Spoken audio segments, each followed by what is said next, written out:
So here at Whippersnapper, we do big batch brewing, but we also do small batch brewing on our barrel and a half system. Today we're actually making our F&L, which we have matching shirts, oddly enough. Twins! Yeah, twinsies. And yeah, I probably shouldn't have said that. Anyways, I'll hand it over to Ryan. You can explain a little bit about our smaller mash tun, our hot liquid tank, and our kettle there. So, it's very similar to the system that is here, the very large version. But basically what we have is a mash tun. We get water up to about 168 degrees Fahrenheit. Toss in our grain that we grinded earlier on our mill. Let it sit for around an hour-ish. Recirculate it for a little while, and then we start transferring it into the kettle while hot water is coming out of this tank, coming back on top of it. When it's in the kettle, we set it to boil for an hour, 90 minutes. Throw in some hops, some other stuff. It's craft beer. I mean, you throw like I don't know, like an old booze or something in there, give it that rustic rubber flavor. Maybe a toothless donkey, I don't know. We'll experiment. But yeah, so then it sits in there for a little while, and then we transfer it, put it through a wort chiller, and throw it into one of our lovely fermentation vessels. Okay. And we'll show some clips of that as well. Let's do that now. Right now. F&L, British for what the fuck.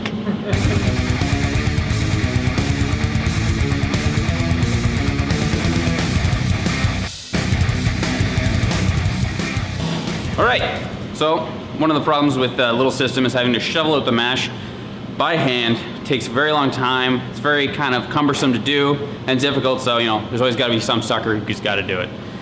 This time, I think, how do I unhook this thing? How do I get the condom on? Let's get a sucker to do it. Yeah, girl, shovel it. I got this. This would be a great time for a Rocky montage.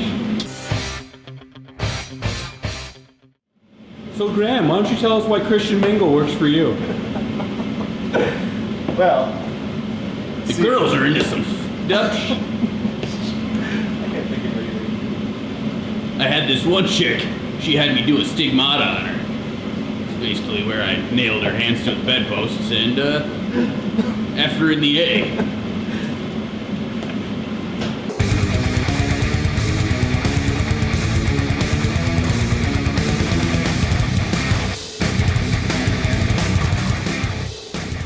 Right now, the beer is at just about 200 degrees Fahrenheit. Kinda hot, so we have these paper mache gloves to use, which are gonna stop the heat for about that long. That pause that I just had there. So there's a little down feeder tube in there that basically makes it fill up from the bottom up, and we have to take that out, otherwise beer's gonna wanna rush up there whenever I dismantle the system.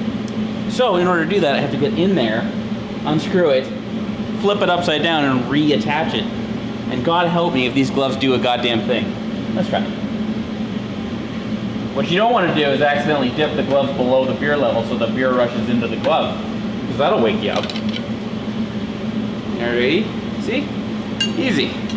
So far so good. The heat is already starting to permeate through the gloves.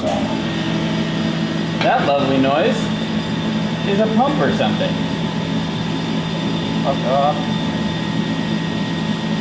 Now I want to put an 18, oh no, it's happening. Oh, God. Oh.